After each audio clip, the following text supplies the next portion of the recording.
Congress బీఆర్ఎస్లపై fire అయ్యారు మాజీ మంత్రి హరీష్ రావు. ముఖ్యంగా కాళేశ్వరంపై సీఎం మాటలను ప్రజలు నమ్మే పరిస్థితుల్లో లేరన్నారు. కేసీఆర్ రావాలని ప్రజలు కోరుకుంటున్నారని, స్థానిక సంస్థల ఎన్నికల్లో అన్ని జిల్లాల్లో బీఆర్ఎస్ గెలుపు ఖాయమని హరీష్ రావు ధీమా వ్యక్తం చేశారు. ఇలా కొత్త పథకాలు దేవుడెరుగు ఉన్నాయి కూడా కొడుతుంది కదా. ఈయన చీఫ్ మినిస్టర్ అంటుండు.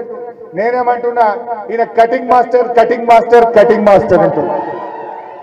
ఎందుకు కటింగ్ మాస్టర్ అంటున్నా అంటే రెండు కారణాలు ఉన్నాయి.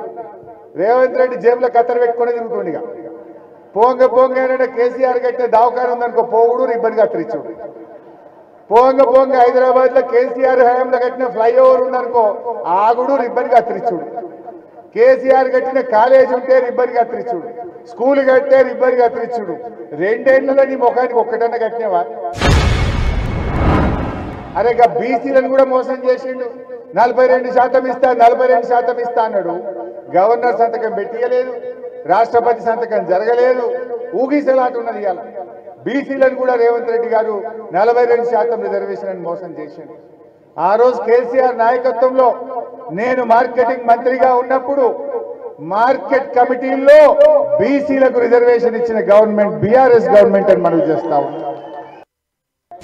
అంటే ఒక ఎకరా మీద బీజేపీ మోసం వల్ల, బీజేపీ చేసిన కుట్ర వల్ల నా తెలంగాణ రైతుకు ఎకరానికి 7,000 రూపాయల నష్టం ఇవాళ బీజేపీ చేస్తున్నది.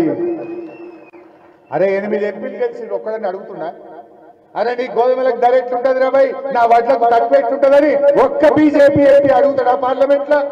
కేంద్ర మంత్రి కిషన్ రెడ్డి అడుగుతాడా? కేంద్ర మంత్రి బండి సంజయ్ అడుగుతాడా? వడ్లకో నీతి, గోధుమలకో నీతి, ఇది ఎక్కడి నీతి అని అడగాలనా వద్దా? హైకమాండ్ ఆయన కార్గే గారు కర్ణాటకలో ఉంటే ఆడిపోడు, కేరళకు ప్రియాంక గాంధీ పోతే ఆడికొరుకుడు, ఢిల్లీలో రాహుల్ గాంధీ ఉంటే ఆడికొరుకుడు. ఈయన కేరళకు, ఢిల్లీకి, కర్ణాటకకు ఈయననే బిజీ ఉన్నాడు. ఏడ తెలంగాణ గురించి పట్టించుకుంటాడు. పోయినప్పుడల్లా లెక్కప్ప చెప్పాలనే, మూటలప్ప చెప్పాలనే, బీహార్ ఎన్నికలకు పంపాలనే. ఇది తప్ప ఏమైనా ఉండదా? అంత ఆర్ఆర్ ట్యాక్స్ ఎక్కువైపోయింది తెలంగాణలో.